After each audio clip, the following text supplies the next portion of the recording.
Am I the asshole for not stopping my teenage son's girlfriend from kissing him? Last Saturday night, my world turned upside down when my 17-year-old son was in a car accident. A drunk driver in a pickup truck smashed into his small old convertible, totaling it. He's alive, thank God, but he's banged up. Multiple broken bones, stitches everywhere, and a long recovery ahead. My wife, our 14-year-old daughter, and I rushed to the hospital, hearts racing, praying he'd pull through. About an hour after we arrived, his girlfriend showed up, still in her work clothes, having dropped everything to be there. The sight of her running to his bedside, hugging him and kissing his lips and face warmed my heart. She stayed most of the night, checking on him, holding his hand, and just being there. It was clear she cared deeply, and seeing my son smile despite the pain made me grateful for their bond. As we drove home, my wife, 45, was quiet at first, then let me have it. She was upset I didn't tell his girlfriend to stop kissing him, saying it was weird and gross to see in front of family. I was baffled. Our son's in college soon, and his girlfriend was being a rock for him. Why would I interfere? I pointed out how she rushed from work still in her uniform to support him. That only made my wife angrier. She insisted it was inappropriate and that I should have asked her to leave. I stood my ground, saying I wasn't about to take away something that clearly comforted our son in a hospital bed. She called me out for not doing my job as a dad, and we argued until we got home. My daughter, thankfully, was with my brother by then and didn't hear us. The more I think about it, the more I question myself. My wife's words stung. She thinks I failed to set boundaries. But I keep replaying the scene. Our son, bruised and broken, lighting up when his girlfriend kissed him. Was that really wrong? She wasn't over the top. It was just affection, pure and simple. I've raised my kids to be independent, and at 17, he's practically an adult. Should I have stepped in to make my wife feel better, or was I right to prioritize his comfort? I'm 50, and I've seen my share of family drama, but this feels different. My wife's still upset, and I'm starting to wonder if I missed something. Maybe it was awkward for her, seeing them so close in front of us. But was it my place to stop it? I just wanted him to feel loved in that sterile hospital room. Reflecting on it, I think about how I'd feel if it was my daughter. Would I be as chill? Probably. Kids grow up fast, and they need people who care about them, especially after something as traumatic as a car accident. My wife's always been more traditional, though, and maybe she saw it as disrespectful. I don't know. I keep circling back to the fact that our son was happy, and that's what mattered most. Still, her words about stepping up echo in my head, and I'm left wondering if I should have handled it differently. It's tough when you're trying to balance everyone's feelings in a crisis. I just hope I did right by my son. Am I the asshole for letting his girlfriend comfort him the way she did? Am I the asshole for giving gifts to my son's half-siblings when I visit him, even though they're not my kids? I'm a 32-year-old guy working in sales, pulling in a decent mid-six-figure income with yearly bonuses. 8 years ago, a brief fling resulted in my son, now 7. His mom was a single mother of 2 at the time, and she's since had another kid. The early days were messy. I doubted he was mine until a DNA test proved otherwise. She didn't have the means to sue for child support, but I wasn't going to let my kid grow up without help. We worked out an agreement where I send her $3,000 to $4,000 a month, more during the holidays when my bonus kicks in. It's more than a court would mandate, but I want to be fair. She's admitted to using some of the money for her other kids, and I'm okay with that. They're all under one roof, and I want my son to have a good life. Whenever I visit, I bring something for my son, like a meal or recently, a Switch 2, but I don't stop there. I make sure his half-siblings get something too, whether it's food to share or small gifts like books or toys for their birthdays. I'm not trying to play hero. I just want my son to have a solid bond with his siblings. Growing up, my parents favored my younger brother, and it strained our relationship. I don't want that for my kid. His siblings are his family, especially when his mom and I are gone someday, so if a few gifts or shared meals help them get along, I'm all in. Trouble started when Mark, the father of my son's 13-year-old half-sister, reached out. He's a decent guy, 36, and one of the only other dads in the picture who's trying. He asked me to stop giving gifts to his daughter or letting my son share his stuff, like the Switch. Apparently, she's been comparing Mark to me, saying I give better gifts and show up more. She even said she wished I was her dad. That hit me hard. I feel for Mark. He's doing his best, and I don't want to make him look bad. My son's mom didn't help by telling her kids I fund part of their lifestyle, which stirred the pot. Now Mark's daughter, who's sweet and helps my son with homework, is caught in the middle. I told Mark I'd see what I could do, but I'm torn. If I stop giving gifts to his daughter, it might make her resent my son, which is the last thing I want. I've seen how favoritism can poison sibling bonds, and I'm trying to avoid that. But I get why Mark's upset. His daughter's words must have stung. I wonder if I've unintentionally set a standard he can't match. Still, my focus is my son's relationship with his siblings, not outshining anyone. I've even set up a trust fund and a 529 plan for my son, and he'll inherit my apartment someday, so I'm not just throwing money around for show. My parents also included him in their will, with a separate trust I'll manage until he's 25. I keep replaying my conversation with Mark. Maybe I should have been more careful about how I approach gifts, but I don't want to pull back and risk my son's siblings feeling left out. It's a fine line, and I'm not sure I'm walking it right. I just want my son to have a family that sticks together, not one fractured by jealousy or resentment. Am I the asshole for giving gifts to his half-siblings to keep things fair, even if it's causing issues for Mark? Am I the asshole for telling my friend he shouldn't have used AI to write a memorial post? I've been playing on a volunteer sports team in my town for a while now, and it's been a great way to connect with folks. One guy I've gotten close to handles the club's social media, posting about matches, events, and the like. He's passionate about it, hoping to turn it into a career, and he's always tinkering with ways to make the club's online presence pop. We've bonded over games and shared a few laughs, so I'd say we're solid friends, but recently something happened that's got me second-guessing a call I made. A few weeks ago, someone close to our club passed away. It hit us all hard. This person was a fixture, always cheering us on or helping out behind the scenes. My friend, let's call him Jake, was tasked with writing the memorial post for our social media. When I saw it go up, I froze. It was a long, bland wall of text that screamed AI generated. You know the vibe. Polished but hollow, like something ChatGPT would spit out if you asked for a eulogy. No heart, no soul, just generic phrases stacked together. I've seen enough AI writing to spot it a mile away, and this waved all the red flags. I couldn't let it slide. This wasn't just some game recap, it was a tribute to someone we all cared about. So I messaged Jake privately. I'll admit I came in hot. I told him he shouldn't have used AI for something so personal and that it cheapened the memorial. I even threw in some tips on how to make AI text sound more human, like tweaking word choices or adding specific details. Looking back, I was probably too harsh. My tone was more, "Dude, what were you thinking?" than gentle critique. Jake fired back, denying he used AI at first, which I didn't buy. Then he said I was being disrespectful, especially since it was a memorial post. That got me thinking, maybe I overstepped. I get why he was upset. I called him out on something sensitive, and my delivery wasn't exactly kind. I could have just scrolled past the post and moved on, but I was worried about him.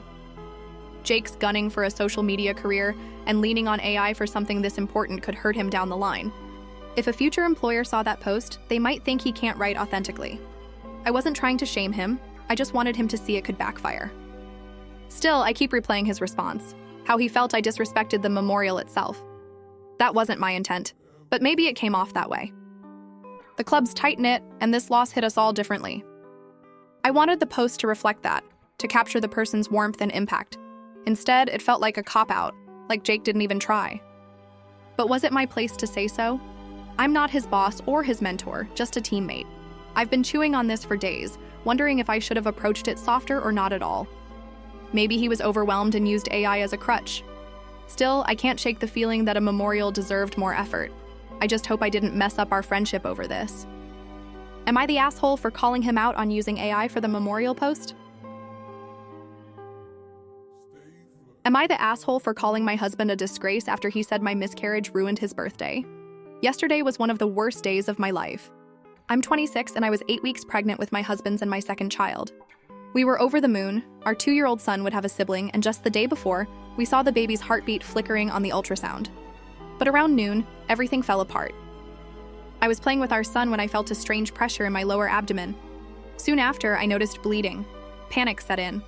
I texted my husband, 27, who was at work about 30 minutes away, telling him I thought I'd lost the baby. I was scared, in pain, and desperate for his support. I asked him to come home, saying it was urgent because the bleeding was worsening. I was lightheaded, and our son was alone in his playroom. I struggled to clean myself up, crawled downstairs for paracetamol, made lunch for our son, and put him down for a nap. The pain was intense, and I was losing a lot of blood. My husband still wasn't home. It took him nearly an hour. Later, I found out he'd stopped at Tesco to grab beers. By the time he got back, I was in bad shape, vomiting, dizzy, and barely holding it together. He rushed me to A&E where we confirmed the miscarriage. It was devastating. We didn't get discharged until almost 8 p.m. Last week, I'd promised to cook his favorite dinner for his birthday, which happened to be that day. Exhausted and grieving, I told him I wasn't up for cooking, but offered to pay for any takeaway he wanted. He muttered, "For fuck's sake," and something about this bullshit ruining his birthday. My heart broke all over again. He drove us home in silence, no takeaway. He put our son to bed while I collapsed, too drained to move. This morning, he was gone for work before I woke up. He didn't text me all day. When he got home around 6 p.m., he gave me the silent treatment. I tried talking, but he ignored me. Hurt and angry, I called him a disgrace. He slammed our bedroom door and locked me out. Later, his mom texted saying I was harsh and needed to be patient because he's grieving too. She didn't ask how I was, which stung. Apparently, he's talking to her, but not me. I feel utterly alone, my body and heart wrecked from the loss. I keep replaying his words, how my miscarriage ruined his birthday. I get that he's disappointed, but I was bleeding out, terrified, and caring for our son alone while he dawdled. His lack of empathy cuts deep. I'm not saying I'm perfect, maybe calling him a disgrace was too much, but I needed him, and he made it about himself. I'm wondering if it's the hormones or the grief, but I've even thought about divorce. Is that crazy? His mom says he's hurting, but why can't he talk to me? I'm struggling to see how we move forward when I feel so neglected. Was I wrong to lash out, or was he out of line for making my loss about his birthday? Am I the asshole for calling him a disgrace? Am I the asshole for telling my parents I'm not changing my name because of their name regret? I'm 16, the youngest of my parents' kids, and my name's Sunny. Unlike my siblings, who got family names to keep everyone happy, my parents picked my name because they loved it. By the time I came along, they were done with tradition and told their families, "We're naming this one what we want." So Sunny it was. Yeah, it's spelled with a U, not an O like Sunny, but I don't see it as girly. It's just me. I've always loved the story of how they chose it. A big middle finger to family pressure, full of hope and light. But now, my parents are regretting it, and it's causing some serious tension. The regret started when I was around 10. They began slipping in my middle name sometimes, which I found weird. I'd correct them, saying I liked Sunny just fine. At 13, they asked if I used a nickname. I said no, happy with my name. Last year, they brought up how some kids change their names before high school graduation to sound more grown up and avoid extra costs on degrees. I shrugged, saying it must suck to hate your name, but I didn't. I thought that was the end of it. Then 6 months ago, they started suggesting names like James with a nickname Jamie, or Luke, saying I looked like a Jamie. I told them I liked Jamie but loved Sunny more. Luke? Hard pass. By June, things got real.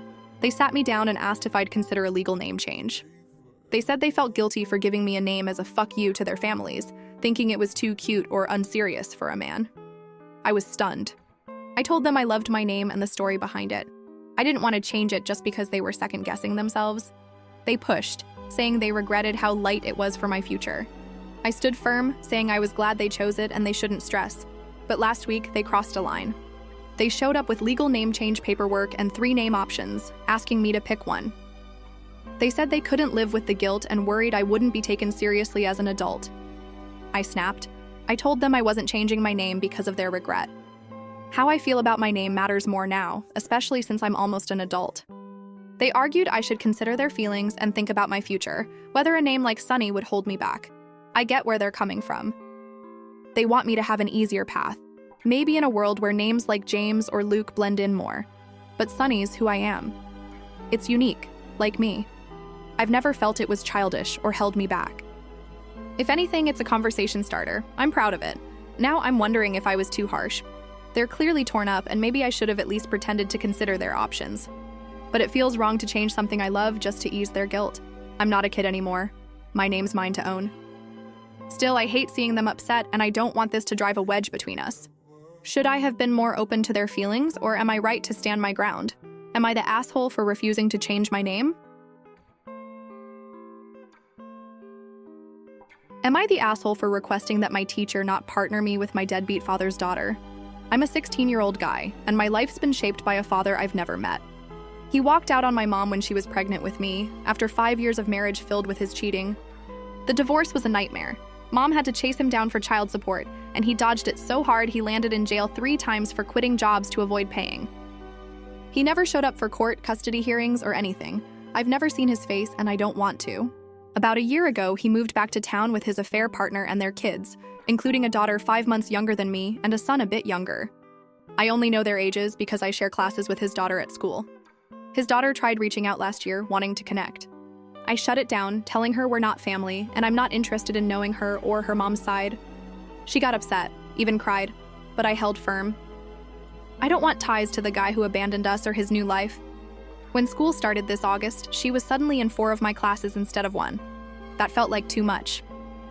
Our teacher assigns a lot of group projects, and I didn't want to deal with awkwardness or drama, so I went to her privately. I explained the situation, my dad's history, why I want no connection, and asked her not to pair me with his daughter. She was surprised, but agreed it was best to avoid tension, especially for group work. Twice since then, his daughter tried to claim me as a partner, once for a 2-person project, then for a bigger group. Both times, the teacher stepped in and said no. She must have figured out what I did because she told her parents. They went to the principal, demanding a meeting with me and my mom. Mom went alone, refusing to let me face my dad for the first time in some disciplinary showdown. She explained everything to the principal, my dad's abandonment, the child support battles, all of it. She said it wasn't right for my first meeting with him to be him yelling at me for not wanting to work with his daughter.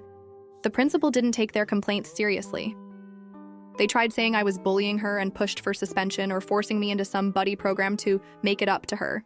It didn't fly. Since the meeting, things have gotten weirder. His daughter and son stare at me in school, and her friends have called me a dick for embarrassing her. I get that she might feel rejected, but I don't owe her a relationship. She's not my sister, and her dad's a stranger who hurt my mom and me. I just want to focus on school without this hanging over me. Still, I wonder if I went too far by involving the teacher. Maybe I could have just dealt with it quietly or talked to her again myself. Her tears stick with me. She seemed genuinely hurt. But every time I think about it, I remember why I'm keeping my distance. I don't want to open that door, not even a crack. Am I wrong for protecting my peace, or should I have handled it differently? Am I the asshole for asking not to be paired with her?